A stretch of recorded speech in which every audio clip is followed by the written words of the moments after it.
Yo, what's up mga ka-road trip? Welcome back sa channel.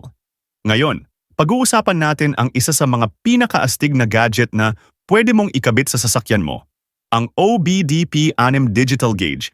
Kung gusto mong maging updated sa lahat ng vital signs ng kotse mo habang nagda-drive, ito na ang perfect na device para sa'yo. Check this out mga kaibigan. Ang OBD-P6 ay nakakabit lang sa OBD dalawang port ng sasakyan mo at boom! Makikita mo na agad lahat ng impormasyon, speedometer.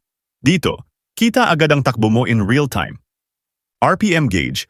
Para sa mga mahilig mag-manual or kahit automatic, kita mo agad kung nasa tamang shift ka. Battery voltage. Para iwas sa biglaang dead battery. Turbo/boost PSI. Para sa mga nakaturbo, kita agad ang pressure reading. Fuel consumption and distance. Alam mo kung gaano kalayo ang kaya mong itakbo.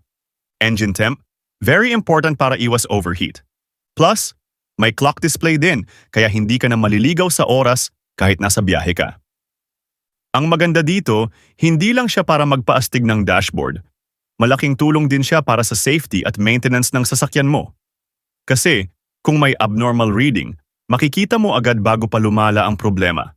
Para bang nagkaroon ka ng sariling car health monitor habang nagda-drive. Alam nyo ba guys? Ang OBD ibig sabihin ay Onboard Diagnostics. Standard ito sa lahat ng sasakyan na gawa mula 1,996 pataas.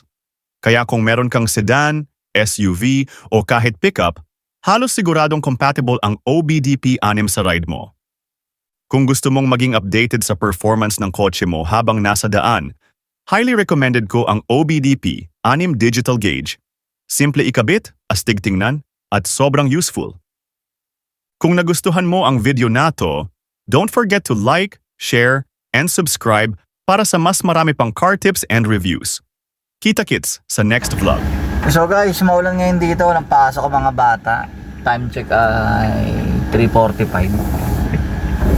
So yan ang ng ECT 107. Yung radiator ay 86 degrees.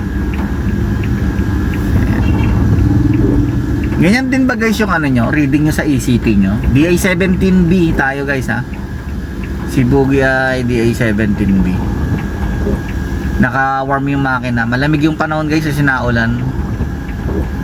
Pares ba tayo ng reading guys sa mga ECT? Tsaka yung radiator temperature. So, tambay muna tayo guys. Alright.